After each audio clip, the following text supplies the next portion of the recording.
Hello, welcome back to my channel. आज का problem है 7 power x is equal to 70। इसमें ये x अननोन है। x की कीमत फाइंड आउट कर लेते हैं कि x की क्या कीमत है। चलिए स्टार्ट कर लेते हैं। देखो 7 power x is equal to 70। तो बोथ साइड्स लॉग लेते हैं। इस साइड से लॉग तो फिर इस साइड से लॉग लेना होगा।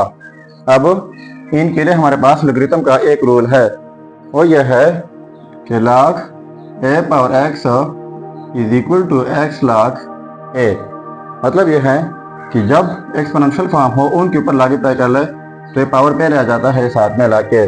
तो यहाँ पर 7 पावर x एक्सपोनेंशियल फॉर्म है तो ये x जो है पहले आ जाएगा, साथ में log 7 हो जाएगा। इज इक्वल टू log 70 की जगह लिख लेते हैं 7 क्रॉस 10। ठीक है। अब इनके लिए एक और रूल है, वो यह है log a cross b is equal to log a plus log b। इसका मतलब ये है कि जब दो नंबर प्रोडक्ट में हो उनके ऊपर log अप्लाई कर ले तो फिर इस तरीके से स्प्लिट किया जाता है। तो ये हो जाएगा x log 7 is equal to log 7 plus log 10 हो जाएगा। अब बोथ साइड्स डिवाइड कर लेते हैं log 7 से। इस साइड से डिवाइड बाई log 7, फिर इस साइड से डिवाइड करना होगा log 7 से। तो ये log 7 और ये कैंसिल आउट जाएंगे तो रह जाएगा x इज इक्वल टू। अब इस log 7 को स्प्लिट कर लेते हैं। कैसे? देखो log 7 ये वाला डिवाइड बाई log 7, फिर बीच में प्लस है, फिर log 10 डिवाइड बाई log 7 हो। तो ये वाले जो है फिर से कैंसिल आउट जाएंगे। और इनके लिए एक और रूल है, वो यह है log to the base a argument b is equal to log b by log a। तो देखो हमारा क्वेश्चन जो है इस फॉर्म में मौजूद है, तो इस तरह शॉर्ट फॉर्म में हम लिख सकते हैं। तो ये हो जाएगा x इज इक्वल टू इन की जगह 1 प्लस, अब इन के लिए पहले एक ही log हो जाएगा। अब log 7 है इन log a, तो ये बेस की जगह है तो 7b बेस की जगह आ जाएगा।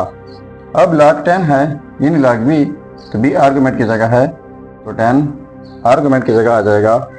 तो ये रहा हमारा फाइनल रिजल्ट।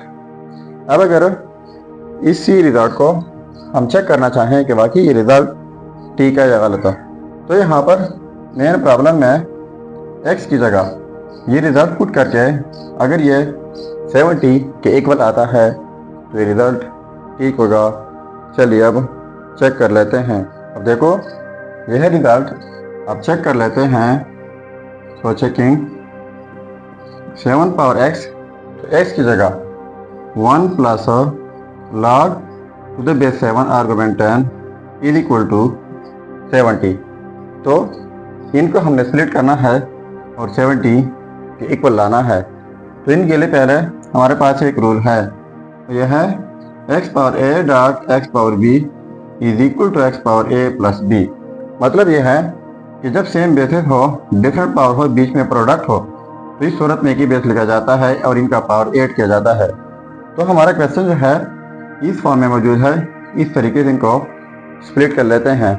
तो ये हो जाएगा 7 पावर 1 डॉट 7 पावर ये वाला यानी log to the base 7 argument 10 is equal to 70। अब इनके लिए एक और रूल है, वो यह है कि जब कोई बेस ए हो, इनके ऊपर पावर में log के साथ फिर बेस ए हो, आर्गुमेंट b डिफरेंट हो, तो ये फिर इक्वल आ जाता है आर्गुमेंट b का। ठीक है। तो यहाँ पर बेस 7 है, पावर में log के साथ फिर बेस 7 है, आर्गुमेंट 10 है, तो पहले 7 पावर 1 7 हो जाएगा और इनकी जगह हो जाएगा 10 इज इक्वल टू 70। तो इनको प्रोडक्ट करके 70 इज इक्वल टू 70। तो देखो ये आपस में सेम आ गए, तो इसका मतलब ये हुआ ये रिजल्ट 100% ठीक है। अब आपके लिए एक चैलेंज है। चैलेंज ये है कि 3 power x is equal to 8। ये आप खुद सॉल्व करके ज़रूर कमेंट कीजिएगा। ये था हमारा प्रॉब्लम। अगर चैनल पर नए हैं तो सब्सक्राइब कीजिएगा। मिलते हैं नेक्स्ट वीडियो में। अल्लाह हाफिज़।